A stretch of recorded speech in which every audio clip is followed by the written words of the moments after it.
엄마, 우리 이제 여기 못 와. 미국 가야 한대.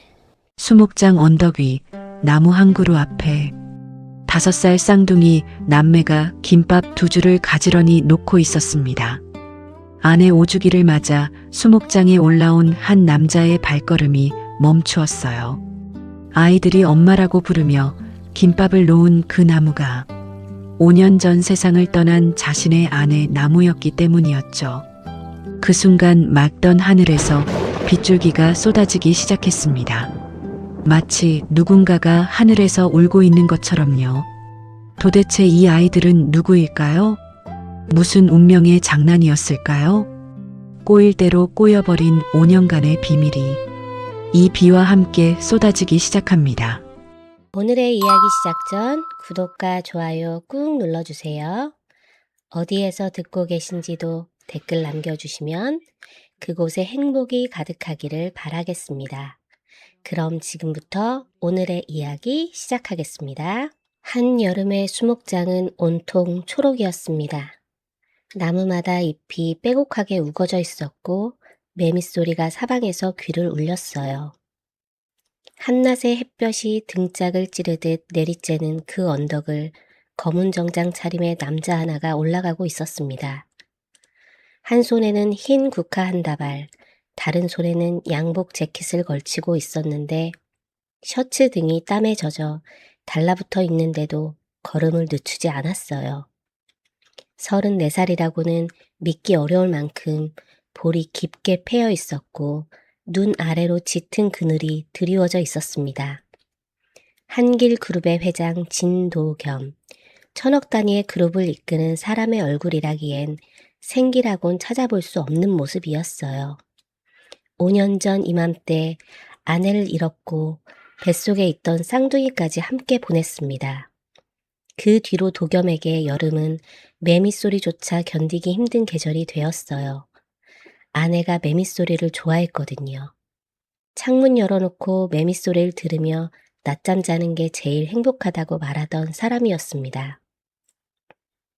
아내의 오주기, 매년 이맘때 이 나무 아래 앉아서 아내에게 인사하고 태어나지 못한 아이들에게 미안하다고 속삭이는 것이 5년째 이어온 유일한 의식이었습니다. 언덕길을 돌아서는 순간 도겸의 발이 멈췄어요. 채원이의 나무 아래에 누군가가 있었습니다. 5살쯤 되어 보이는 남자아이 하나와 여자아이 하나가 나무 그늘에 비닐을 깔고 나란히 앉아 김밥을 먹고 있었어요. 소매가 늘어난 낡은 옷에 한쪽 밑창이 벌어진 신발을 신고 있었습니다. 남자아이 이마에 송글송글 맺힌 땀이 턱끝을 타고 흘러내리고 있었고 여자아이는 나무 기둥에 등을 기댄 채 부채질 대신 손바닥으로 얼굴에 바람을 보내고 있었어요. 그런데 도겸의 시선이 꽂힌 건 아이들이 아니었습니다. 나무 앞에 김밥 2줄이 가지런히 놓여 있었어요. 마치 누군가에게 차려준 밥상처럼 나무 바로 앞에 반듯하게 올려져 있었죠. 도겸은 나무 뒤편에 선 채 숨을 죽였습니다. 여자아이가 나무 기둥을 작은 손으로 쓰다듬으며 입을 열었어요. 엄마, 맛있지? 아줌마가 몰래 싸줬어. 엄마? 그 한마디에 도겸의 숨이 걸렸습니다. 이건 채원이의 나무입니다. 이 아이가 이 나무를 향해 엄마라고 부르고 있었어요. 남자아이가 김밥 한 조각을 삼키고 나무를 올려다보며 말했습니다. 엄마, 이제 우리 엄마랑 같이 밥 못 먹어.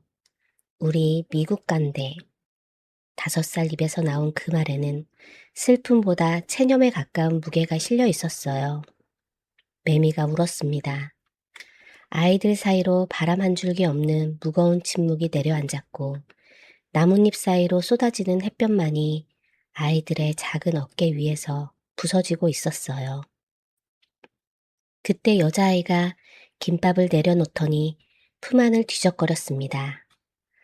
낡은 점퍼 안쪽에서 꺼낸 건 손바닥만한 크기의 분홍색 토끼 인형이었어요. 코에 실이 풀려 있었고 솜이 비칠 만큼 온몸이 닳아 있었지만 아이는 그것을 세상에서 제일 소중한 보물인 양 두 손으로 감싸 쥐었습니다. 여자아이가 토끼 인형을 나무 앞에 살며시 내려놓았어요. 엄마가 만들어준 거니까 돌려줄게. 목소리가 가늘게 떨렸습니다. 우리 멀리 가면 못 오잖아. 도겸의 눈이 인형에 고정되었습니다. 분홍색 토끼, 손뜨개, 발바닥 쪽에 무언가가 수놓아져 있었어요. 한여름 햇볕이 인형 위로 쏟아지면서 그 자수가 또렷하게 드러났습니다. 기억, 치읓, 이응, 길채원. 도겸의 시야가 흔들렸어요. 채원이가 임신 7개월째부터 매일 밤 소파에 앉아 뜨던 바로 그 토끼였습니다. 파란 토끼 하나, 분홍 토끼 하나. 태어나면 하나씩 품에 안겨줄 거야 하며 발바닥에 자기 이니셜을 한 땀 한 땀 수놓던 그 서툴고 삐뚤한 바느질을 도겸은 옆에 앉아서 지켜봤었어요. 그 인형은 채원이와 함께 사라진 것이었습니다. 사산된 아이들과 함께 세상에서 없어진 것이었어요. 그런데 5년이 지난 지금 이 낯선 아이의 품에서 나왔습니다. 도겸의 손에서 국화다발이 미끄러졌어요. 꽃대가 마른 흙바닥에 부딪히는 소리에 두 아이가 동시에 고개를 돌렸습니다. 남자아이가 번개처럼 동생 앞을 가로막았고 여자아이는 오빠 등 뒤로 숨으며 나무 앞에 올려놓았던 토끼를 재빨리 다시 품에 안았어요. 도겸은 아이들의 얼굴을 정면으로 마주했습니다. 남자아이를 보는 순간 숨이 막혔어요. 자기 어린 시절 사진을 꺼내놓은 것 같았습니다. 그리고 오빠 등 뒤에서 겁먹은 눈으로 올려다보는 여자아이의 얼굴에는 채원이의 이목구비가 고스란히 올라앉아 있었어요. 도겸의 무릎에서 힘이 빠졌습니다. 뜨거운 햇볕이 내리쬐는 풀밭 위에 그대로 주저앉았고 입이 벌어졌지만 아무 소리도 나오지 않았어요. 떨리는 손을 아이들 쪽으로 내밀었는데 남자아이가 동생을 꽉 감싸 안으며 소리쳤습니다. 우리한테 오지 마세요. 5살 목소리에 그런 날이 서 있다는 게 믿기지 않았지만 그 뒤에 공포가 잔뜩 묻어 있었고 동생을 감싼 작은 팔이 가늘게 떨리고 있었습니다. 바로 그때 언덕 아래에서 소리가 올라왔어요. 또 여기야? 이것들이? 보육원 교사 2명이 헐레벌떡 올라오고 있었습니다. 한 명이 성큼 다가와 남자아이의 팔을 잡아 끌었어요. 아이가 몸을 비틀었지만 어른의 손에 당해낼 수가 없었습니다. 여자아이가 끌려가면서 분홍토끼가 품에서 미끄러질 뻔하자 두 팔로 있는 힘껏 끌어안았어요. 남자아이가 끌려가다 한 번 뒤를 돌아봤습니다. 풀밭에 주저앉은 도겸과 눈이 마주쳤어요. 짧은 순간이었지만 그 눈 속에서 경계와 두려움 그리고 그 밑바닥에 깔린 아주 작은 무언가가 스쳐 지나갔습니다. 아이들이 언덕 아래로 사라지자 매미 소리가 다시 돌아왔어요. 아까와 같은 매미 소리였는데 완전히 다르게 들렸습니다. 도겸은 무릎에 묻은 흙도 털지 못한 채 떨리는 손으로 전화기를 꺼냈어요. 강 실장의 번호를 3번이나 잘못 눌러야 했습니다. 신호가 2번 울리고 강 실장이 받았어요. 도겸의 입에서 나온 말은 한마디였습니다. 지금 당장 와라. 5년 동안 꺼져 있던 사람의 목소리가 아니었습니다. 강 실장이 수목장 언덕을 올라왔을 때 도겸은 채원이의 나무 아래에 주저앉은 채로 아이들이 깔고 앉았던 비닐 조각을 멍하니 내려다보고 있었습니다. 강 실장이 이름을 불렀지만 도겸은 고개도 돌리지 않았고 대신 풀밭 위에 남은 머리카락 몇 가닥을 가리키며 나직하게 말했어요. 여기 있는 거 전부 수거해. 유전자 검사 돌린다. 오늘 안에 결과 나오게 하고 외부에 한 글자라도 세면 안 돼. 강 실장은 도겸의 옆모습을 한번 살폈는데 충혈된 눈에 땀에 젖은 셔츠에 풀과 흙이 묻은 무릎까지 도무지 평소의 도겸이 아니었지만 묻지 않았습니다.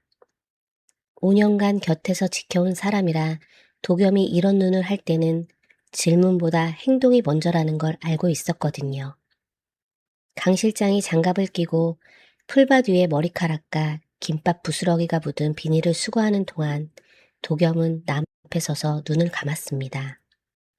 매미 소리가 사방에서 울었고 한여름 햇볕이 눈꺼풀 위로 붉게 스며들었는데 그 붉은빛 안쪽으로 5년 전 병원 복도의 형광등 불빛이 겹쳐 올라왔어요. 수술실 앞 의자에 앉아 있었습니다. 등받이에 차가운 플라스틱이 등에 닿는 감각만 또렷했고 나머지 세상은 전부 물속에 잠긴 것처럼 뭉개져 있었어요. 복도 어디에선가 신생아 울음소리가 들릴 때마다 벌떡 일어섰다 앉기를 반복했고 시간이 얼마나 흘렀는지도 몰랐습니다. 수술실 문이 열리고 의사가 나왔는데 의사의 얼굴을 보는 순간 도겸은 묻기도 전에 알았어요. 살아있는 사람의 소식을 전하러 나온 표정이 아니었거든요. 산모부는 과다출혈로 살리지 못했습니다. 벽을 짚는 손이 미끄러졌고 바닥이 흔들리는 것처럼 느껴졌는데 그 다음 문장이 도겸의 마지막 숨통까지 끊어놓았습니다. 아이들도 살리지 못했습니다. 의사가 그렇게 말했어요. 분명히 도겸의 눈앞에 서서 그 입으로 그렇게 말했습니다. 눈을 떴어요. 매미 소리가 돌아왔고 나무 기둥에 기댄 등이 땀에 젖어 있었습니다. 도겸은 아이들이 나무 앞에 올려놓았던 김밥 자리를 바라봤어요. 풀이 살짝 눌린 자국 위로 개미 몇 마리가 김밥 부스러기를 물고 줄지어 지나가고 있었는데 그 작은 흔적들이 아까 그 아이들이 환각이 아니라 진짜 여기 앉아 있었다는 증거처럼 느껴져서 도겸은 한참 동안 그 자리에서 움직이지 못했습니다. 결과가 나온 건 그날 밤이었어요. 강 실장이 서재문을 열고 들어왔을 때 도겸은 불을 켜지 않은 채 앉아 있었는데 봉투를 건네는 강 실장의 손이 미세하게 떨리고 있다는 걸 어둠 속에서도 알아챘습니다. 봉투를 뜯는 도겸의 손에 떨리고 있었어요. 결과지를 꺼내 상단에 찍힌 숫자를 확인하는데 1초가 걸렸고 그 1초가 도겸의 5년을 송두리째 뒤집어 놓았습니다. 친자 확률 99.99%. 도겸의 손에서 봉투가 바닥으로 떨어졌어요. 결과지만 두 손으로 움켜쥔 채 가슴팍에 눌러 안았고 종이가 구겨지는 소리와 함께 도겸의 입에서 사람의 것이라고 믿기 어려운 소리가 터져 나왔습니다. 울음이라기엔 너무 거칠었고 비명이라기엔 너무 깊었어요. 5년 동안 수면제로 꾹꾹 눌러놓았던 것들이 한꺼번에 둑을 넘어 쏟아지는 것처럼 도겸의 몸 전체가 흔들렸고 이를 악물어도 멈출 수 없는 눈물이 턱을 타고 구겨진 결과지 위로 떨어졌습니다. 살아 있었어요. 5년 동안 매년 이 나무 앞에 무릎 꿇고 앉아서 태어나지도 못해서 미안하다고 속삭였던 아이들이 죽은 게 아니었습니다.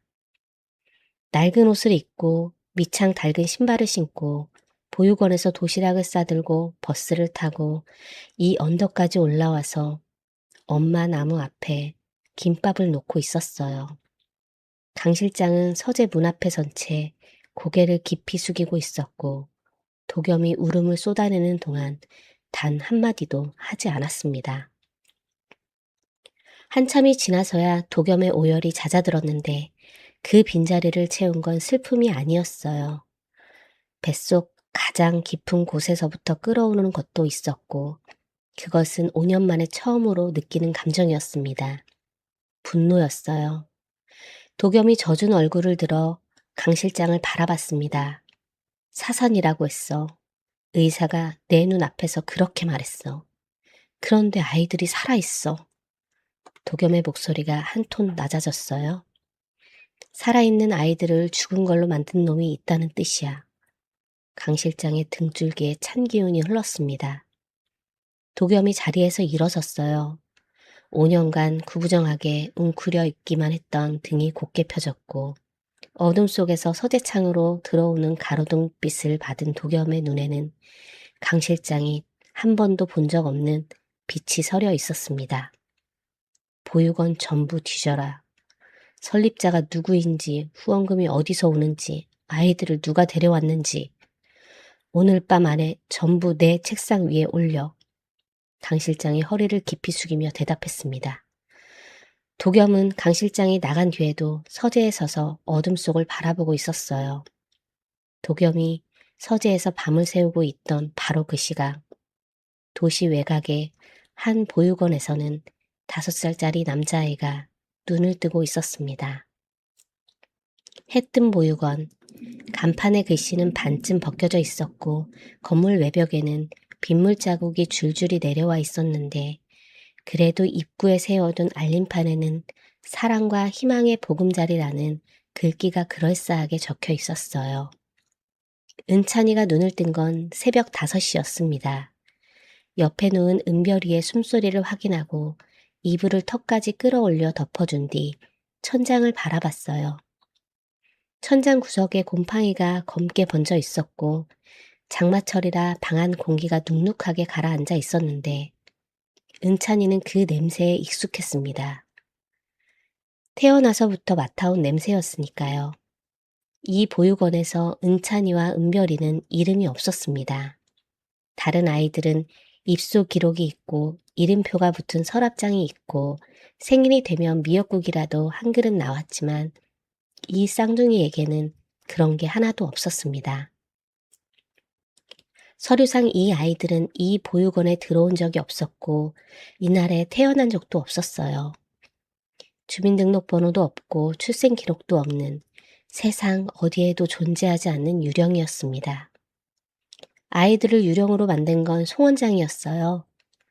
보육원 원장실 책상 서랍 안쪽에는 매달 같은 날짜에 같은 금액이 입금되는 통장이 숨겨져 있었는데 송금인 란에는 세진건설이라는 이름만 찍혀 있을 뿐 그 밖에 아무런 설명도 없었습니다.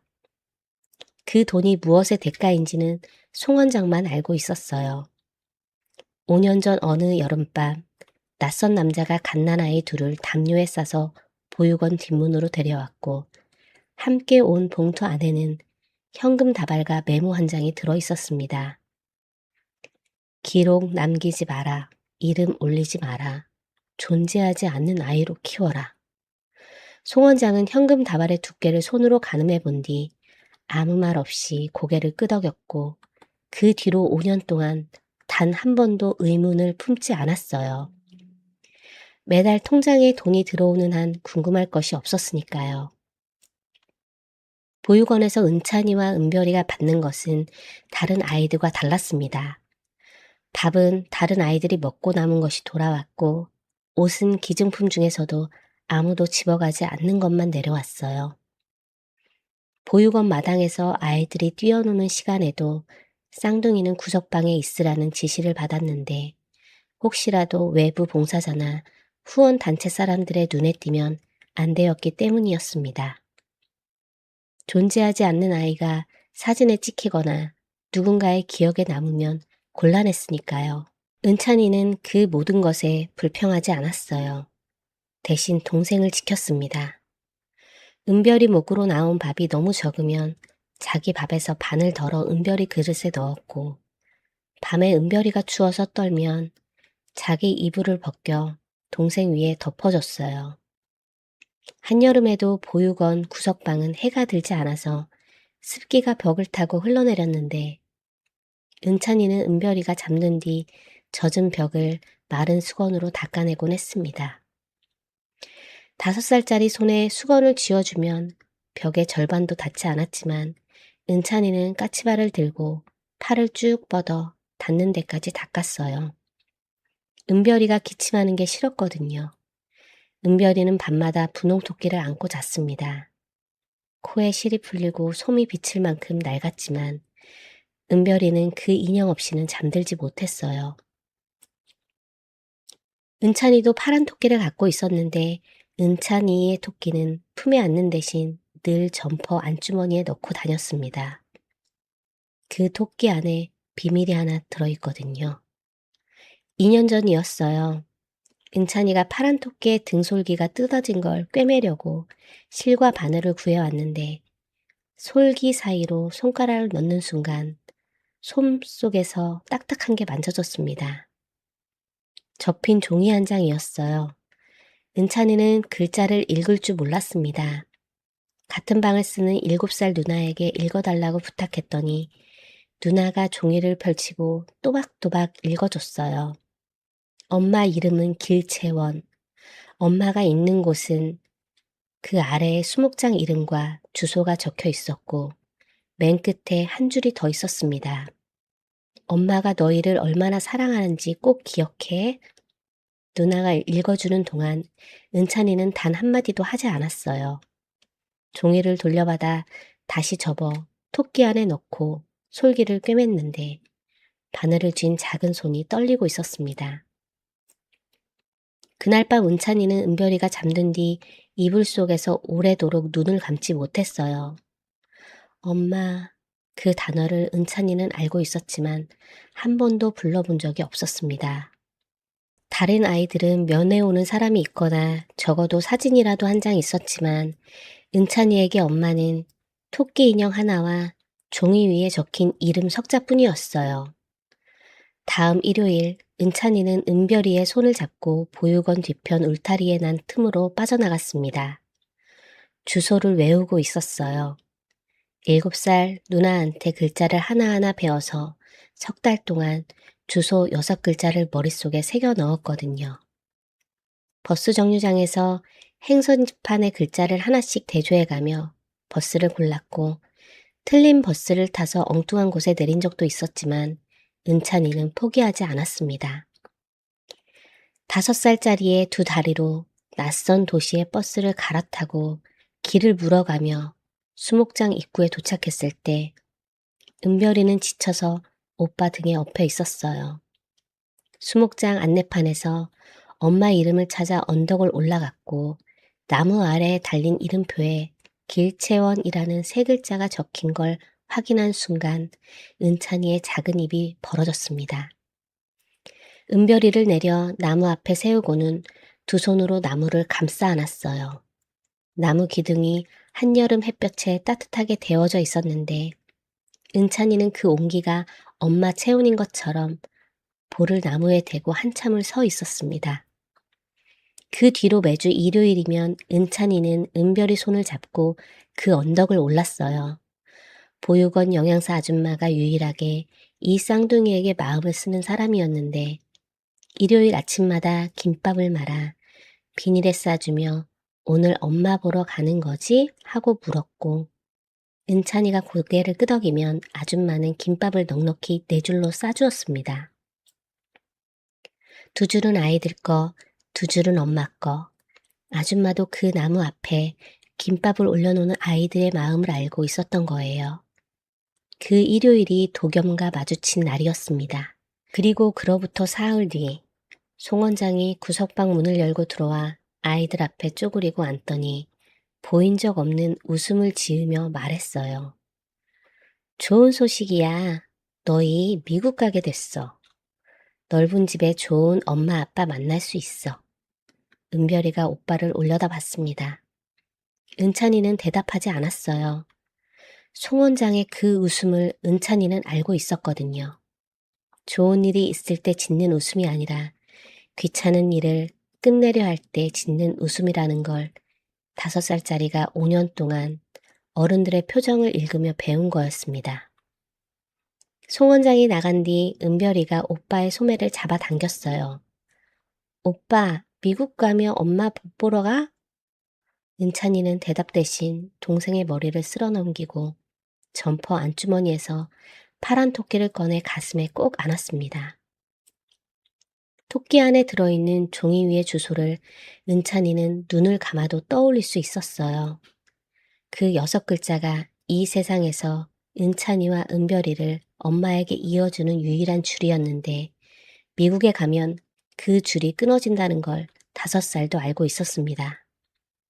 보육원 조사 결과가 올라오기를 기다리는 동안 도겸은 잠을 자지 못했습니다. 밤새 서재 의자에 앉아 있었는데 수면제에 손이 가지 않는 건 5년 만에 처음이었어요. 약을 먹지 않아도 잠이 안 온다는 게 아니라 잠을 잘 수가 없었던 겁니다. 눈을 감으면 수목장 나무 아래에서 김밥을 먹고 있던 아이들의 얼굴이 떠올랐고 그 얼굴 위로 채원이의 이목구비가 겹쳐졌고 그러다 보면 반드시 그 기억이 찾아왔어요. 5년 동안 밤마다 독염을 짓눌러 온 기억이었습니다. 채원이가 세상을 떠나기 일주일 전이었어요. 채원이는 만삭의 배를 안고 소파에 앉아 있었는데 평소와 달리 뜨개질을 하지 않고 무릎 위에 서류 뭉치를 올려놓은 채 한참을 들여다보고 있었습니다.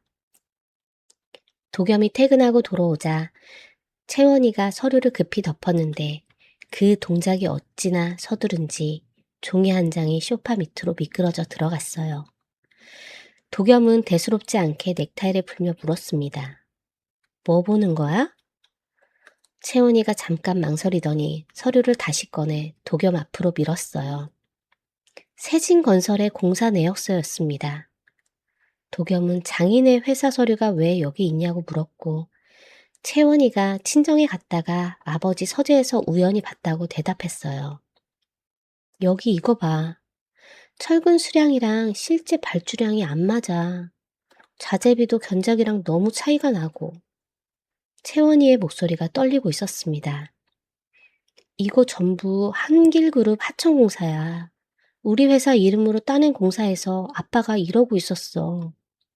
독염은 장인이 한길그룹 하청으로 받은 공사 현장의 내역서를 훑어봤는데 확실히 숫자가 맞지 않았어요. 건축을 전공한 사람이 아니더라도 발주량과 사용량 사이에 빠져나간 돈의 흔적이 보였습니다. 이거 사람 사는 아파트 공사잖아. 철근이 이만큼 빠지면 건물이 위험해질 수도 있어. 채원이가 배 위에 손을 올린 채 독염의 눈을 똑바로 봤어요. 아빠한테 얘기했는데 아빠가 괜한 걱정하지 말라고 했거든. 근데 이 숫자가 자꾸 눈에 밟혀서. 독염은 서류를 한 장 한 장 넘기며 읽었는데 읽으면 읽을수록 단순한 실수가 아니라 의도적으로 빼돌리기라는 게 느껴졌습니다. 하지만 그 순간 독염의 시선이 서류에서 채원의 배로 옮겨갔어요. 만삭이었습니다. 출산 예정일이 2주도 남지 않았고 의사가 몸에 무리가 가지 않게 스트레스를 줄이라고 신신당부했던 터였어요. 독염은 서류를 내려놓고 채원이의 어깨를 감쌌습니다. 채원아, 지금은 몸이 먼저야. 이건 출산 끝나고 얘기하자. 아기 낳고 몸 추스른 다음에 아버님 회사 서류 같이 보자. 채원이가 입을 열려다 멈추었고 독염의 눈을 한참 바라보다가 천천히 고개를 끄덕였어요. 하지만 서류를 내려놓는 채원이의 손끝이 떨리고 있다는 걸 독염은 보지 못했습니다. 거기서 끝이었어요. 출산 끝나고 얘기하자. 그 한마디가 채원이에게 돌아간 마지막 약속이었는데 독염은 그 약속을 지킬 기회를 영영 갖지 못했습니다. 일주일 뒤 채원이는 분만실에 들어갔고 살아서 나오지 못했어요. 그리고 5년이 지나도록 독염은 그날 밤을 잊지 못했습니다. 매일 밤 수면제를 삼키기 전에 같은 생각이 머릿속에 돌았어요.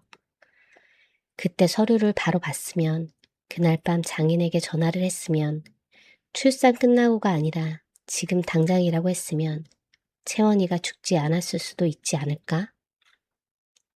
무엇이 달라졌을지 알 수 없었지만 독염은 그 물음표 하나를 가슴에 품고 5년을 살았고 그 물음표의 무게가 수면제 없이는 버틸 수 없을 만큼 무거웠던 겁니다.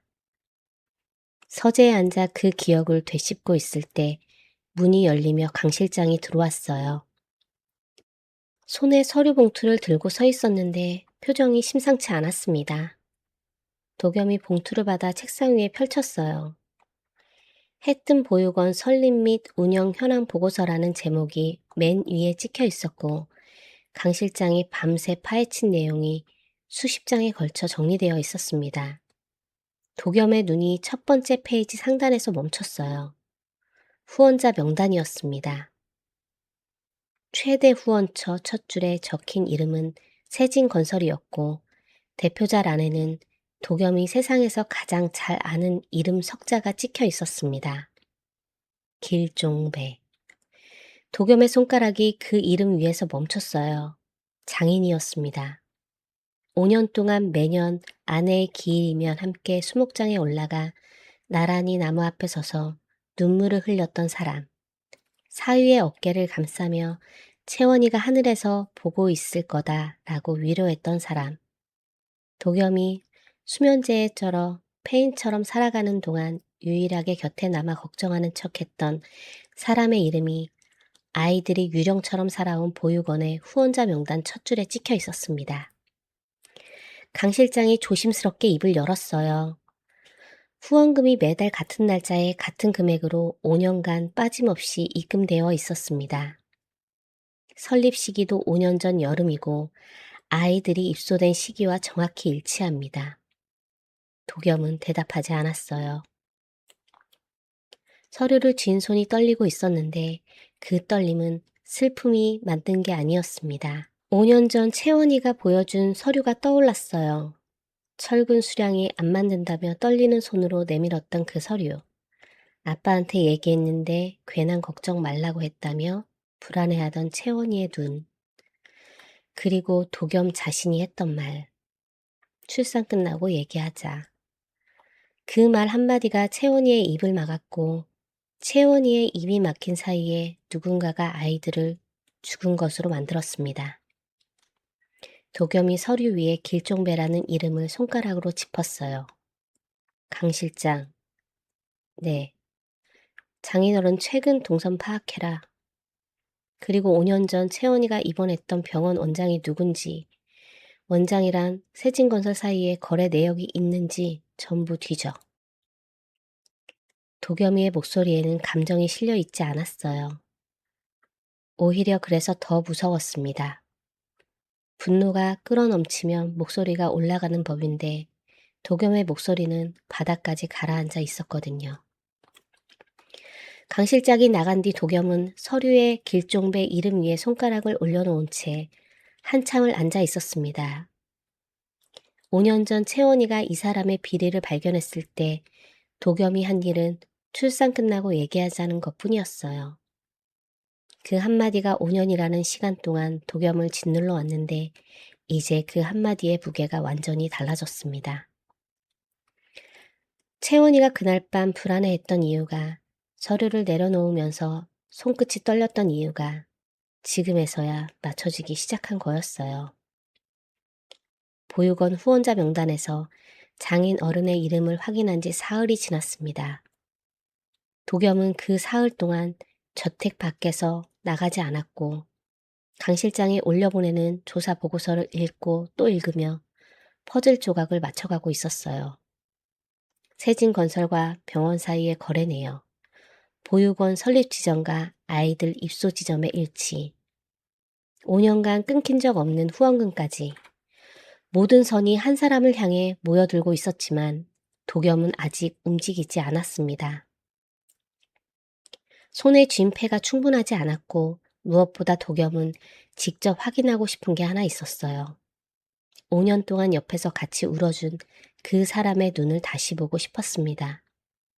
넷째 날 오후 장인 어른이 저택을 찾아왔어요. 가정부가 알려왔을 때 도겸은 책상 위에 펼쳐놓았던 조사보고서를 서랍 안쪽에 밀어넣고 잠근 뒤 거실로 내려갔습니다. 장인어른은 소파에 앉아 있었어요. 흰 린넨 셔츠에 면바지 차림이었고 한 손에는 수박 한 통이 담겨 비닐봉지를 들고 있었는데 도겸이 계단을 내려오자 자리에서 일어나며 반갑게 웃었습니다. 도겸아, 여름이니까 수박 하나 들고 왔다. 채원이가 수박 좋아했잖아? 장인어른이 다가와 도겸의 어깨를 두드리며 얼굴을 살폈어요. 올해도 기일에 혼자 갔다며 다음엔 아버지한테 말해. 같이 가게. 눈가에 잔주름이 깊었고 입꼬리가 살짝 내려앉아 있었는데 슬픔을 달고 사는 사람 특유의 표정이었습니다. 5년 동안 이 얼굴을 의심한 적이 없었어요. 도겸은 장인어른의 손이 어깨에 닿는 순간 등근육이 굳어지는 걸 느꼈지만 내색하지 않았습니다. 네, 아버님, 다음엔 같이 가시죠. 두 사람이 마주 앉아 수박을 잘라 먹었어요. 장인어른이 도겸의 안색이 예전보다 나아 보인다며 밥은 좀 먹고 다니냐고 물었고 회사 일은 강 실장이 잘 챙기고 있냐고 물었습니다. 5년간 올 때마다 반복해온 대화의 순서 그대로였어요. 도겸은 짧게 대답하며 고개를 끄덕였고 장인어른은 안심하는 표정을 지었습니다. 너무나 자연스러워서 보육원 명단을 보지 못했다면 오늘도 여느 때와 다름없이 끝났을 거예요. 수박 한 조각을 입에 넣으며 도겸이 아무렇지 않은 투로 입을 열었습니다. 아버님, 요즘 문득 생각나는 게 있는데요. 뭔데? 채원이가 출산 전에 아버님 회사 서류를 본 적 있다고 했거든요. 공사 내역서 같은 거요. 아버님한테도 얘기했다던데 혹시 기억나세요? 수박을 집으려던 장인어른의 손이 허공에서 멈추었어요. 1초도 안 되는 순간이었지만 도겸은 놓치지 않았습니다. 손가락 끝이 미세하게 떨렸고 눈동자가 빠르게 한번 흔들렸다가 돌아왔어요. 하지만 다음 순간 장인어른은 이미 평소의 얼굴을 되찾고 있었습니다. 공사 서류? 채원이가 만삭에 그런 걸 왜 봐? 아마 착각일 거다. 임신 후기에 예민해지면 별걸 다 신경 쓰잖아? 웃으며 수박을 집어 입에 넣었어요. 그 웃음은 완벽했습니다. 눈가에 주름이 자연스럽게 잡혔고 입꼬리가 올라가는 각도도 딱 맞았어요. 하지만 아까 그 1초, 손가락이 멈추고 눈이 흔들린 그 찰나만큼은 감출 수 없었습니다. 도겸은 더 밀어붙이지 않았어요. 그런가요? 제가 잘못 기억한 모양이에요.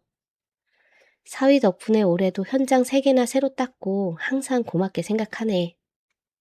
수박을 한 조각 더 집었고 장인어른은 자연스럽게 화제를 돌려 올해 장마가 길다느니 세진건설 현장이 순조롭다느니 하는 이야기를 늘어놓았습니다. 도겸은 고개를 끄덕이며 듣는 척했지만 머릿속에서는 아까 그 1초를 반복해서 돌려보고 있었어요. 1시간쯤 뒤 장인어른이 자리에서 일어났습니다. 현관에서 구두를 신으며 도겸의 어깨를 다시 집었어요. 도겸아, 혼자 끙끙 앓지 마라. 채원이도 네가 이러는 거 원치 않을 거야. 장인어른의 눈에 물기가 번졌습니다. 도겸은 그 눈물을 봤어요. 가짜가 아니었습니다. 채원이의 죽음을 진심으로 슬퍼하는 눈이었고 그 슬픔이 진짜이기 때문에 5년간 한 번도 들키지 않을 수 있었던 겁니다. 딸의 죽음에 울면서도 딸의 아이를 버린 사람이 현관문을 열고 나갔고 도겸은 그 등이 완전히 사라질 때까지 서서 바라봤습니다. 차 소리가 골목 끝에서 사라지자 도겸이 서재로 올라가 강 실장에게 전화를 걸었어요. 장인어른이 다녀갔어. 내가 공사 서류 이야기를 꺼냈더니 표정이 흔들렸어. 곧 움직일 것 같아. 병원장 쪽 압박 서둘러라. 그리고 도겸이 전화를 끄는 바로 그 시각. 저택에서 20분 거리를 달린 길종배의 차가 한적한 길가에 멈춰 서 있었습니다. 사위 앞에서 수박을 자르며 웃던 자상한 장인어른은 어디에도 없었어요. 운전석에 앉은 길종배는 핸들을 움켜쥔 채 도겸이 꺼낸 공사 서류 이야기를 머릿속에서 되씹고 있었습니다. 5년 동안 한 번도 그런 말을 꺼낸 적 없던 사위가 갑자기 채원이의 서류를 언급했다는 건 우연이 아닐 수 있었어요. 종배가 전화기를 꺼내 보육원 송원장의 번호를 눌렀습니다. 신호가 3번 울리고 송원장이 받자 종배의 입에서 나온 목소리는 10분 전 사위 앞에서 수박 건네며 웃던 그 사람의 것이 아니었어요. 아이들 해외 보내는 거 앞당겨. 빠르면 빠를수록 좋아. 송원장이 뭐라고 물었지만 종배가 잘라 말했습니다. 이유는 묻지 마. 전화기를 끄는 종배가 핸들 위에 이마를 대고 눈을 감았어요. 차 안은 한여름 오후의 열기로 찌는 듯 더웠지만 종배의 등줄기에는 식은땀이 흐르고 있었습니다. 종배가 핸들 위에 이마를 대고 눈을 감았습니다. 한여름 오후의 열기가 차 안에 갇혀 숨이 막혔는데 눈을 감자 5년 전 그날 밤이 저절로 밀려왔어요. 그날도 이렇게 더운 여름밤이었습니다. 밤 11시 종배의 전화기가 울렸어요. 화면에 뜬 이름은 사위가 아니라 병원장이었습니다. 사장님, 따님이 응급실로 실려왔습니다. 조산 진통이에요. 종배는 전화를 끊고 소파에 그대로 앉아 있었어요. 차 열쇠를 짚지 않았습니다. 대신 전화기를 열어 채원이가 열흘 전에 보낸 문자를 다시 읽었어요. 아빠 서류건 아빠가 직접 정리해. 안 그러면 나 진짜 도겸 씨한테 얘기한다. 종배는 그 문자를 보며 소파에 등을 기댄 채 시계를 봤습니다. 11시 반이었어요. 새벽 2시에 병원장에서 두 번째 전화가 왔습니다. 과다출혈이 심합니다.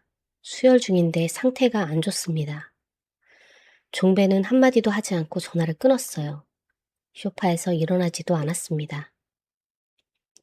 새벽 3시 세 번째 전화가 울렸어요.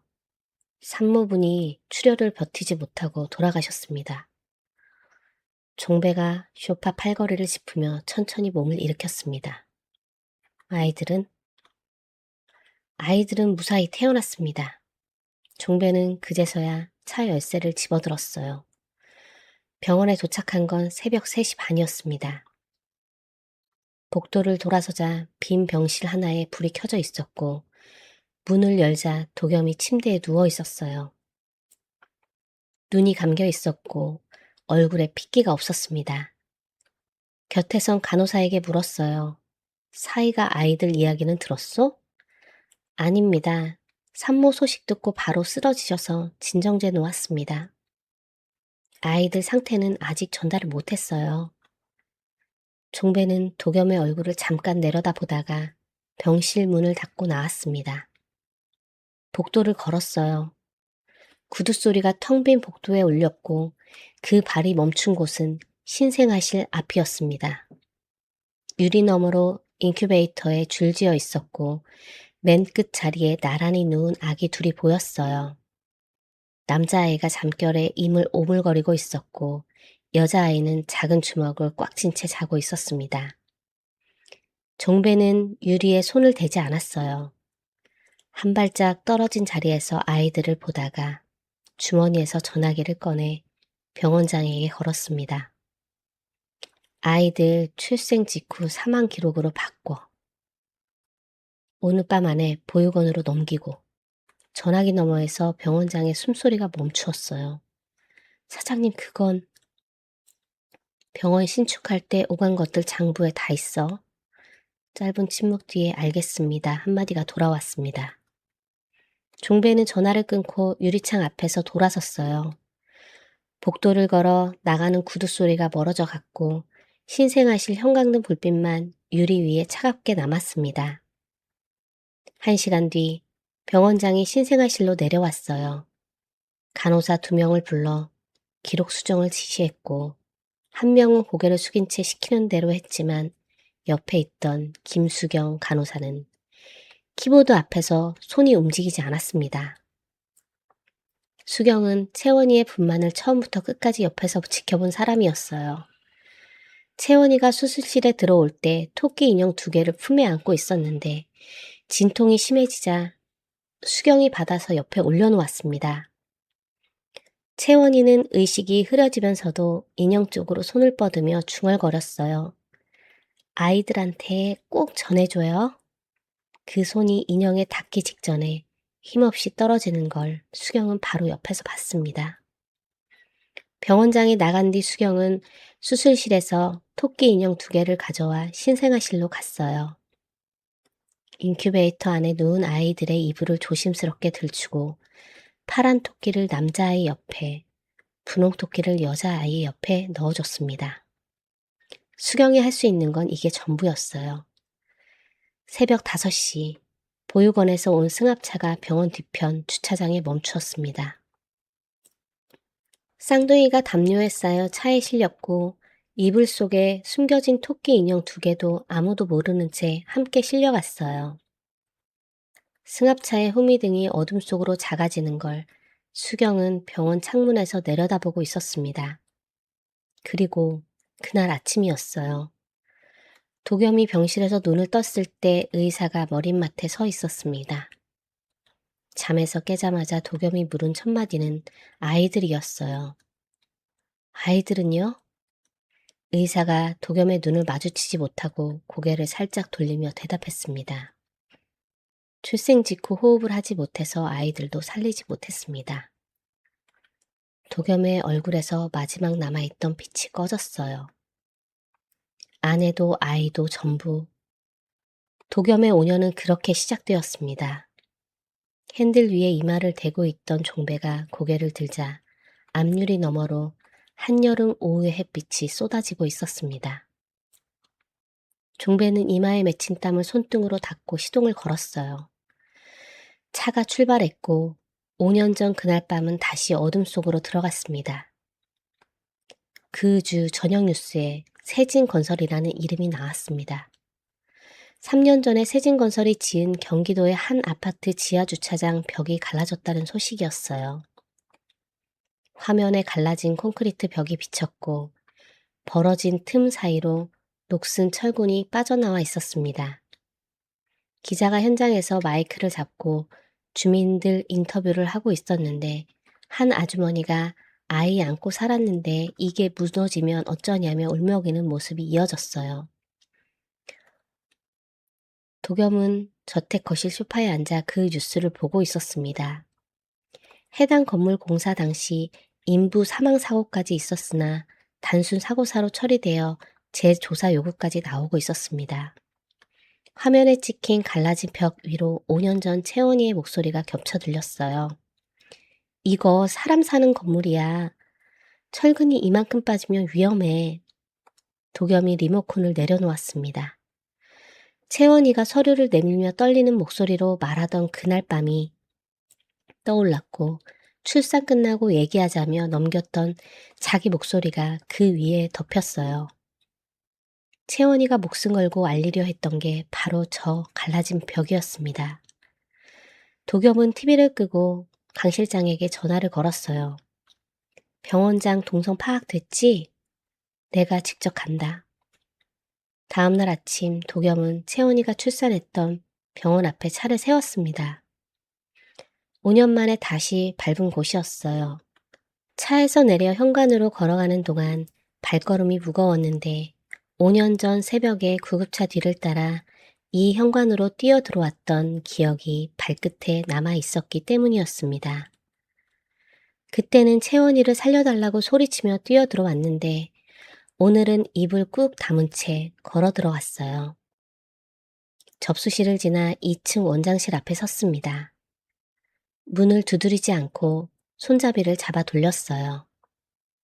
원장실 안에 있던 병원장이 고개를 들었고 도겸의 얼굴을 알아보는 순간 손에 들고 있던 펜을 떨어뜨렸습니다. 펜이 책상 위를 대굴대굴 굴러 바닥에 떨어졌는데 병원장은 그걸 주울 생각도 못하고 의자에 굳어버렸어요. 도겸이 문을 닫고 맞은편 의자에 앉았습니다. 병원장과 도겸 사이에 책상 하나가 놓여 있었는데 그 책상이 바다처럼 넓게 느껴졌을 거예요. 병원장 쪽에서는 그랬을 겁니다. 도겸이 가방에서 서류 한 장을 꺼내 책상 위에 올려놓았어요. 유전자 검사 결과지였습니다. 5년 전 사망 처리된 제 아이들이 살아있다는 걸 확인했습니다. 친자 확률 99.99%. 병원장의 이마에 땀이 맺히기 시작했어요. 분만 기록도 확인했습니다. 원본에는 출생이 기록되어 있었는데 같은 날 새벽에 출생 직후 사망으로 수정되어 있더라고요. 병원장의 입이 벌어졌다 닫혔어요. 뭔가 말하려는 듯 입술을 달짝거렸지만 소리가 나오지 않았고 의자 팔걸이를 잡은 손가락 마디가 하얗게 질려 있었습니다.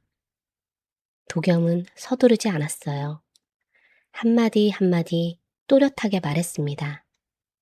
한 가지만 묻겠습니다. 그날 밤 이 병원에 누가 왔습니까? 병원장이 고개를 저었어요. 그건 저는 지금 아이들 아버지로서 묻고 있는 겁니다. 도겸의 목소리가 올라가지 않았는데 오히려 그래서 원장실 안 공기가 더 무거워졌어요. 병원장은 한참 동안 책상 위 유전자 검사 결과지를 내려다보고 있었습니다. 99.99%라는 숫자가 병원장의 눈앞에서 흐려졌다 또렷해지기를 반복했고 결국 두 손으로 얼굴을 감싸며 고개를 떨궜어요. 한참을 그 자세로 있다가 손가락 사이로 갈라진 목소리가 새어나왔습니다. 길 사장님이 오셨습니다. 도겸의 등이 굳었어요. 새벽에 오셔서 신생아실에서 아이들을 보시고 저한테 전화하셨어요. 아이들 사망으로 기록 바꾸고 보육원으로 넘기라고. 병원장이 얼굴을 감싼 채 말을 이었어요. 거절하고 싶었습니다. 근데 길 사장님이 병원 지을 때 오간 돈 이야기를 꺼내시니까 저는 어쩔 수가 없었어요. 원장실에 정적이 내려앉았습니다. 에어컨 바람소리만 낮게 돌아가고 있었고 병원장의 들썩이는 어깨 위로 창문 밖 한여름 햇빛이 비치고 있었어요. 도겸은 아무 말도 하지 않았습니다. 의자에 앉은 채 미동도 없었는데 무릎 위에 놓인 두 손이 천천히 주먹을 쥐고 있었어요. 장인 어른이었습니다. 채원이가 세상을 떠난 그날 밤 사위가 진정제에 취해 의식을 잃어 있는 사이에 신생아실로 가서 살아있는 손주들을 내려다보고 전화기를 꺼내 없애라고 지시한 사람이 장인 어른이었습니다. 그리고 다음날 아침 병실에서 눈을 뜬 사위에게 달려와 같이 울어주었고 그 뒤로 5년을 곁에서 어깨를 두드려줬어요. 도겸이 자리에서 일어섰습니다. 녹음 좀 했습니다. 자백서 쓸 준비하세요. 그 한마디를 남기고 원장실을 나왔어요. 병원 주차장까지 걸어오는 동안 도겸의 걸음이 점점 빨라졌습니다. 차에 오르자마자 강 실장에게 전화를 걸었어요. 장인 어른이야. 병원장한테 다 들었다. 전화기 너머에서 강 실장이 숨을 삼키는 소리가 들렸지만 도겸은 멈추지 않았습니다. 장인 어른이 보육원에 해외 입양 서두르라고 했어. 내가 움직이는 거 눈치챌 수도 있어. 아이들이 위험해. 보육원 당장 확인해. 전화를 끊고 시동을 걸었어요. 5년 전에는 출산 끝나고 얘기하자는 말 한마디에 모든 걸 놓쳤는데 이번에는 단 하루도 늦을 수 없었습니다. 악셀을 밟는 도겸의 발이 떨리고 있었어요. 분노 때문이 아니라 두려움 때문이었습니다.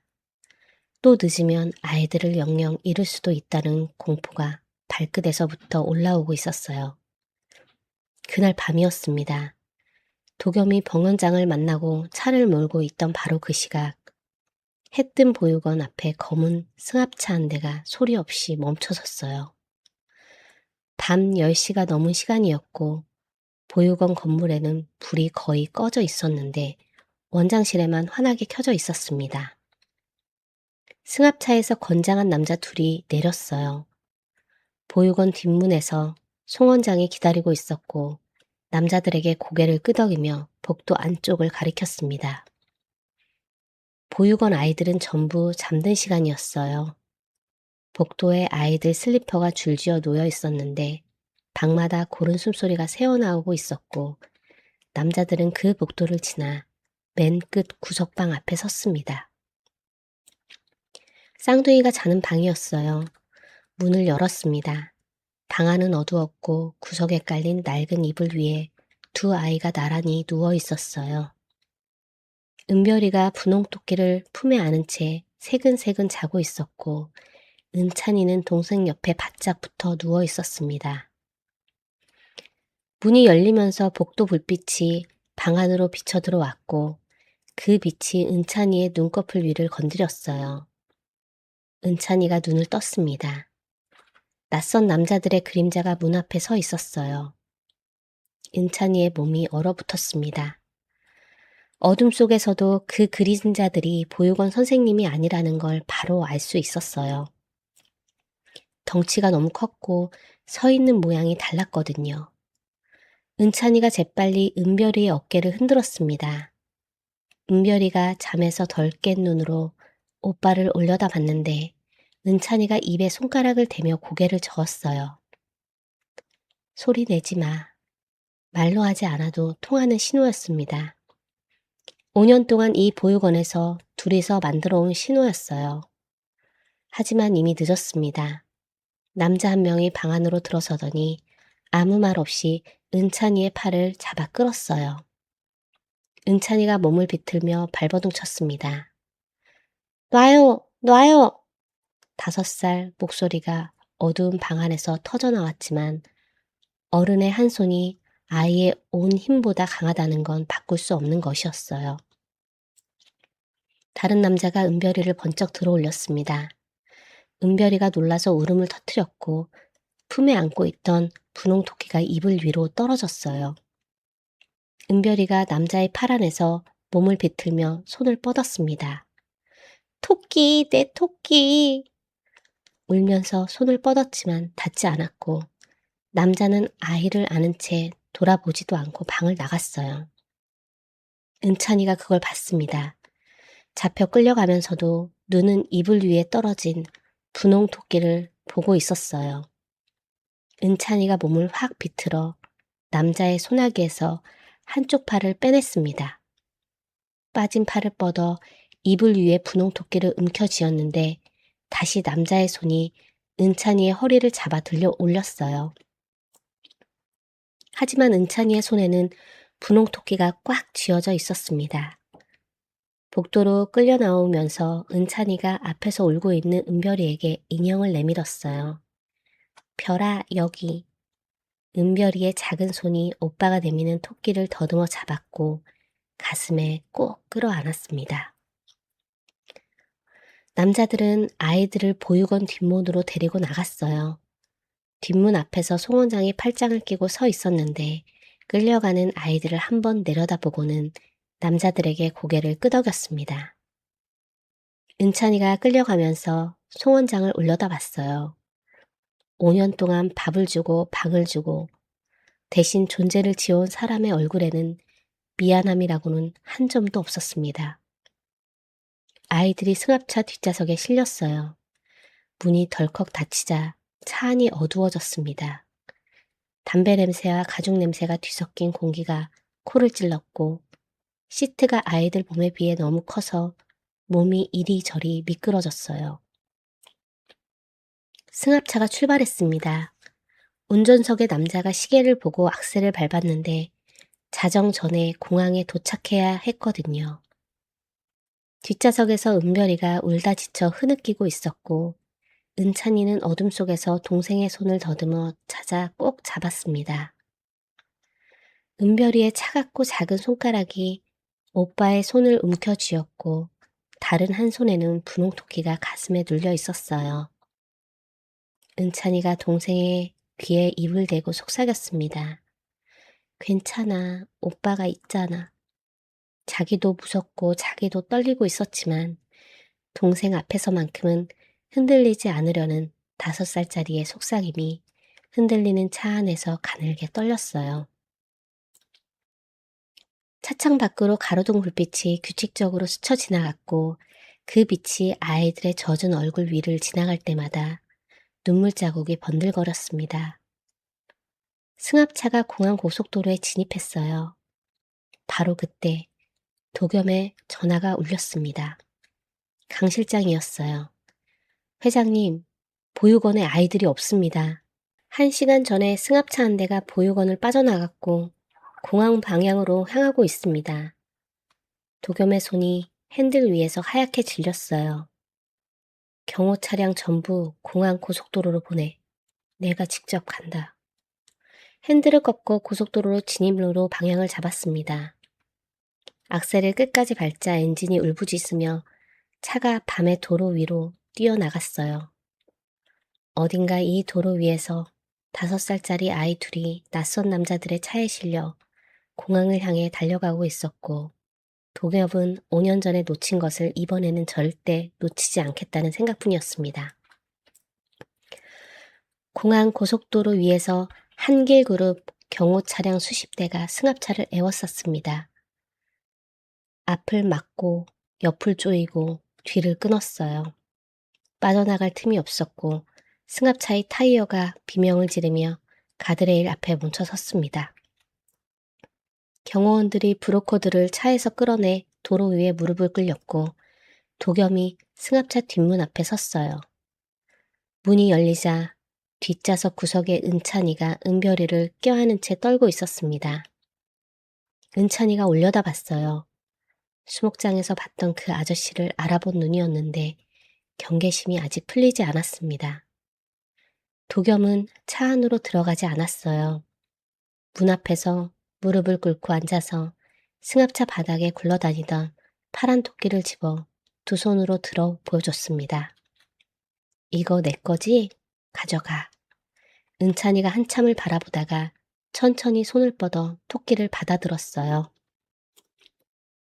은별이가 오빠 등 뒤에서 고개를 내밀어 도겸을 올려다 봤는데 분홍 토끼를 가슴에 안은 채 울다 부은 눈으로 도겸을 보다가 작은 몸을 앞으로 기울여 도겸의 무릎 위로 기어왔습니다. 도겸의 팔이 은별이를 감쌌어요. 작고 가볍고 떨리는 몸이었습니다. 은찬이는 품에 안기지 않았지만 도겸의 팔 옆에 서서 비켜나지 않았어요. 아이들의 경호 차량으로 옮기고 담요를 덮여준 뒤 도겸은 강 실장에게 아이들을 맡기고 다시 차에 올랐습니다. 갈 곳이 남아 있었어요. 종배의 저택에 도착한 건 새벽 1시가 넘어서였습니다. 초인종을 눌렀고 한참 만에 잠옷 차림의 종배가 문을 열었어요. 도겸아, 이 밤에 무슨 일이야? 사이 뒤에 서 있는 경호원 2명을 보는 순간 종배의 눈이 움직였지만 곧 평소의 얼굴을 올렸습니다. 거실로 들어간 도겸이 양복 안주머니에서 분홍토끼 인형을 꺼내 테이블 위에 올려놓았어요. 종배의 시선이 인형에 닿았습니다. 채원이가 만든 겁니다. 종배가 인형에서 눈을 떼지 않았어요. 사선 처리된 아이의 이불 속에 있었습니다. 아이들은 5년째 보육원에서 살아 있었어요. 종배가 천천히 고개를 들어 도겸을 봤습니다. 도겸아, 네가 많이 힘드니까 이상한 걸 보는 거다. 아이들은 그날 같이 떠났잖아. 목소리가 흔들리지 않았어요. 도겸이 전화기를 꺼내 녹음을 재생했습니다. 병원장의 목소리가 거실에 울렸어요. 길 사장님이 새벽에 오셔서 아이들 사망 처리하고 보육원으로 넘기라고 하셨습니다. 녹음이 끝나도 종배는 표정을 바꾸지 않았어요. 병원장이 무슨 헛소리를 하는지 모르겠다. 나는 그날 밤 병원에서 네 곁을 지켰을 뿐이야. 도겸이 서류를 한 장 꺼내 테이블 위에 놓았습니다. 보육원 후원금 내역이었어요. 세진건설 명의로 5년간 빠짐없이 입금된 기록이 찍혀 있었는데 종배는 서류를 힐끗 보며 코웃음을 쳤어요. 보육원에 후원하는 게 죄가 되나? 도겸이 2번째 서류를 옆에 놓았습니다. 한길그룹 하청 단가 비교표였어요. 종배는 서류를 보고도 입을 다물었습니다. 도겸이 3번째 서류를 내려놓았어요. 3년 전 시공 현장 사망사고 보고서였습니다. 종배의 턱이 굳어졌지만 여전히 입을 열지 않았어요. 테이블 위에 분홍토끼, 녹음 파일, 후원금 내역, 단가 비교표, 사고 보고서가 나란히 놓여 있었습니다. 도겸이 물었어요. 왜 그러신 겁니까, 아버님? 종배가 대답하지 않았습니다. 도겸이 한 걸음 다가섰어요. 채원이가 서류를 발견했을 때 아버님한테 먼저 갔습니다. 남한테 가기 전에 아빠한테 먼저 간 거예요. 아빠를 믿으니까. 종배의 어깨가 미세하게 움직였어요. 그런데 채원이가 죽고 나서 아버님이 하신 일이 손주를 없애는 거였습니까? 그 순간 종배의 얼굴이 찢어지듯 일그러졌습니다. 소파에서 벌떡 일어서며 터져나온 한마디가 도겸의 가슴을 관통했어요. 내 피도 아닌 걸 주워다 키운 거야. 도겸의 눈이 크게 떨렸습니다. 고아원에서 썩고 있던 걸 내가 데려다가 밥 먹이고 옷 입히고 씻기고 학교 보내고 시집까지 보내줬어. 종배의 목에 핏줄이 올라와 있었어요. 20년을 바쳤는데 돌아온 게 뭐야? 아비를 감옥에 집어넣겠다고? 그래놓고 네 앞에서 우리 아빠가 최고라고 웃고 있었어. 종배가 거실 한가운데서 숨을 몰아쉬며 도겸을 노려봤습니다. 그리고 이를 악물어 내뱉었어요. 그 딸년의 새끼를 놔둘 필요가 없지. 거실이 얼어붙었습니다. 도겸은 움직이지 않았어요. 주먹진 손등에 핏줄이 올라와 있었고 턱에 힘이 잔뜩 들어가 있었지만 목소리는 흔들리지 않았습니다. 채원이한테 아버님은 세상에서 제일 좋은 아빠였습니다. 종배의 숨이 한 박자 걸렸어요.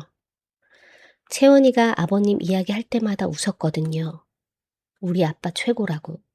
우리 아빠만큼 좋은 아빠는 세상에 없다고. 도겸이 테이블 위 분홍토끼를 가리켰어요. 채원이가 수술실에서 죽어가면서 마지막으로 손을 뻗은 게 이 인형이었습니다. 아이들한테 전해달라고. 세상에서 제일 좋은 아빠라고 믿은 사람의 마지막 부탁이 그거였어요. 종배의 입술이 떨렸습니다.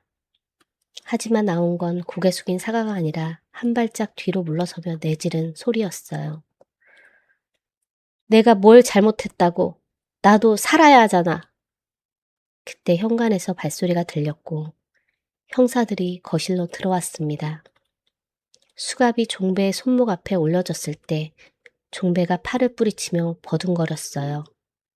하지만 형사의 손이 더 빨랐고 찰칵 소리와 함께 수갑이 채워졌습니다. 끌려나가면서 종배가 도겸을 올려다 봤어요. 그 눈에 담긴 건 반성도 미안함도 아니었습니다. 자기가 왜 잡혀야 하는지 모르겠다는 끝까지 자기가 피해자라고 믿는 사람의 눈이었어요. 현관문이 닫혔습니다. 도겸은 빈 거실에 혼자 서서 테이블 위 분홍토끼를 내려다보고 있었어요. 발바닥에 수놓아진 기억, 치읓, 이응 세 글자가 거실 불빛 아래 조용히 놓여 있었습니다. 도겸이 인형을 집어들어 가슴에 안았어요. 채원이의 손때가 묻은 토끼가 도겸의 심장 위에 눌렸고 거실에는 도겸의 숨소리만 남아 있었습니다. 이듬해 여름이었습니다. 1년 전 도겸이 수목장에서 쌍둥이를 처음 만난 건 그 계절이 다시 돌아왔어요. 수목장 입구에 차가 멈추었고 뒷좌석 문이 열렸습니다. 먼저 내린 건 은별이었어요. 1년 전과는 다른 아이였습니다. 깨끗한 원피스에 새 운동화를 신고 있었고 머리에는 작은 핀이 꽂혀 있었어요. 한 손에는 분홍토끼를 안고 있었는데 코를 새실로 꿰매주고 빠진 손도 다시 넣어줘서 1년 전보다 훨씬 도톰해져 있었습니다. 은찬이가 뒤이어 내렸어요. 파란 토끼를 점퍼 주머니에 넣은 건 여전했지만 1년 전처럼 주변을 경계하는 눈은 아니었어요. 마지막으로 도겸이 내렸습니다. 양손에 도시락 보따리를 들고 있었어요. 직접 쌌습니다. 새벽 5시에 일어나 밥을 짓고 김밥을 말았는데 처음 해본 거라 김이 찢어지고 밥알이 삐져나오고 모양이 엉망이었지만 4줄을 만들어 비닐에 쌌어요. 2줄은 아이들 거, 1줄은 자기 거, 1줄은 채원이 거. 1년 전 아이들이 영양사 아줌마한테 받아온 김밥 4줄과 같은 수였습니다. 세 사람이 나란히 언덕을 올랐어요. 한여름 햇볕이 내리쬐고 매미가 울었고 나무마다 잎이 빼곡했습니다. 1년 전 도겸이 혼자 올랐던 이 길을 오늘은 양쪽의 아이들이 걸어가고 있었어요. 은별이가 도겸의 왼손을 잡고 있었고 은찬이는 손을 잡지 않았지만 도겸의 오른쪽에 바짝 붙어 걸었습니다. 채원이의 나무가 보였어요. 1년 전과 똑같은 자리에 서 있었는데 여름이라 잎이 무성해서 그늘이 넓게 드리워져 있었습니다. 은별이가 나무를 보자마자 도겸의 손을 놓고 뛰어갔어요. 나무 아래 그늘에 도착한 은별이가 두 팔을 벌리고 나무 기둥을 껴안았습니다. 엄마, 나왔어. 1년 전에도 이 자리에서 나무를 껴안았던 아이였어요. 그때는 낡은 옷에 밑창 달린 신발을 신고 보육원에서 몰래 빠져나와 버스를 갈아타며 혼자 왔었는데 오늘은 새 원피스에 새 신발을 신고 아빠 차를 타고 왔습니다. 은찬이가 뒤따라와 나무 옆에 섰어요. 나무 기둥에 달린 이름표를 손가락으로 짚으며 한 글자씩 읽었습니다. 길채원. 2년 전 보육원에서 토끼 인형 속 쪽지를 발견하고 누나한테 읽어달라고 했을 때 석 달 동안 외웠던 그 이름을 이제는 스스로 읽을 수 있었어요. 도겸이 도시락 보따리를 들고 나무 아래에 도착했습니다. 비닐을 깔고 셋이 나란히 앉았어요. 1년 전 아이들만 앉아있던 바로 그 자리에 지금은 아빠가 함께 앉아 있었습니다. 도겸이 도시락을 풀었어요. 김밥 4줄이 비닐 안에 나란히 담겨 있었는데 밥알이 삐져나오고 김이 찢어진 곳이 군데군데 보였습니다. 은별이가 김밥을 보고 입을 벌렸어요. 못생겼다. 도겸이 머리를 긁으며 웃었습니다. 아빠가 처음 만들어 본 거라서. 은찬이가 김밥 한 줄을 집어 나무 앞에 가지런히 올려놓았어요. 1년 전에 하던 것과 똑같은 동작이었습니다. 그리고 분홍토끼를 나무 앞에 세워놓으며 은별이가 말했어요. 엄마, 오늘은 아빠가 만든 김밥이야. 좀 못생겼는데 맛은 괜찮아. 은찬이가 파란 토끼를 주머니에서 꺼내 분홍토끼 옆에 나란히 세웠습니다. 엄마, 우리 이제 안 가. 아빠가 안 보낸대. 아빠. 은찬이 입에서 그 말이 나온 건 석 달 전이었어요. 도겸이 매일 밤 아이들 방에 가서 이불을 덮어주고 은별이가 잠들 때까지 옆에 앉아 있어주고 은찬이가 악몽을 꾸고 깨면 물을 떠다 주는 밤이 쌓이면서 은별이가 먼저 아빠라고 불렀습니다. 아침에 식탁에 앉으며 아무렇지도 않게 아빠 배고파 하고 말했는데 도겸이 냉장고를 열다가 그 자리에 멈춰서 한참을 서 있어야 했어요. 은찬이는 더 오래 걸렸습니다. 한 달이 더 지나서야 잠들기 전에 이불 속에서 작은 목소리로 아빠 안 가지? 하고 물었어요. 도겸이 안 간다고 대답하자 은찬이가 눈을 감았는데 감긴 눈꺼풀 사이로 눈물이 한 줄 흘러내린 걸 도겸은 봤습니다. 그날 밤 도겸도 아이들 방문 앞에 앉아 한참을 울었어요. 오늘 수목장에서 은찬이가 아빠가 안 보낸대라고 말한 건 그래서 더 무거웠습니다. 5년 동안 아빠라는 말을 한 번도 들어본 적 없던 아이가 이제 나무 앞에서 엄마한테 자기 아빠 이야기를 하고 있었어요. 도겸이 나무 앞에 무릎을 꿇었습니다. 1년 전에도 이 나무 앞에서 무릎을 꿇었는데 그때는 아이들을 보고 충격에 주저앉은 거였고 오늘은 아내에게 인사하려고 앉은 거였어요. 도겸이 나무 기둥에 손을 대고 낮은 목소리로 말했습니다. 채원아, 나 왔어. 매미소리가 울었고 나뭇잎 사이로 햇빛이 부서져 내리고 있었어요. 출산 끝나고 얘기하자고 했었지? 너무 늦었는데 다 들었어. 다 알게 됐어. 도겸의 목소리가 살짝 떨렸지만 멈추지 않았어요. 우리 아이들 내가 찾았어. 이제 내가 지킬게. 매주 3시 올 거야. 은별이가 도겸의 옆으로 다가와 나무에 볼을 대고 속삭였어요. 엄마, 아빠 김밥은 좀 못생겼는데 맨날 해준대. 도겸이 웃었습니다. 수목장에서 웃은 건 처음이었어요. 5년 동안 이 나무 앞에서 울기만 했는데 오늘 처음으로 웃고 있었습니다. 은찬이가 김밥 한 조각을 집어 입에 넣었어요. 웅울거리며 씹다가 고개를 끄덕였습니다. 맛있어. 은별이가 따라서 한 조각 집어 먹었어요. 맛있다. 도겸도 한 조각 집어 먹었습니다. 김이 좀 찢어지고 밥알이 삐져나와 있었지만 세 사람이 나란히 앉아 같은 김밥을 먹고 있었어요. 나무 앞에 올려놓은 한 줄도 햇빛을 받아 반짝이고 있었고 그 옆에 분홍 토끼와 파란 토끼가 나란히 서서 세 사람을 바라보고 있었습니다. 바람이 불었어요. 나뭇잎이 살랑거리며 그늘 위로 빛과 그림자가 흔들렸고 그 바람이 나무 앞에 놓인 김밥 위를 지나 세 사람의 머리카락을 건드렸습니다. 은별이가 고개를 들어 나뭇잎 사이로 보이는 하늘을 올려다봤어요. 엄마가 바람 보내준 거야? 은찬이가 나무를 올려다봤습니다. 도겸도 올려다봤어요.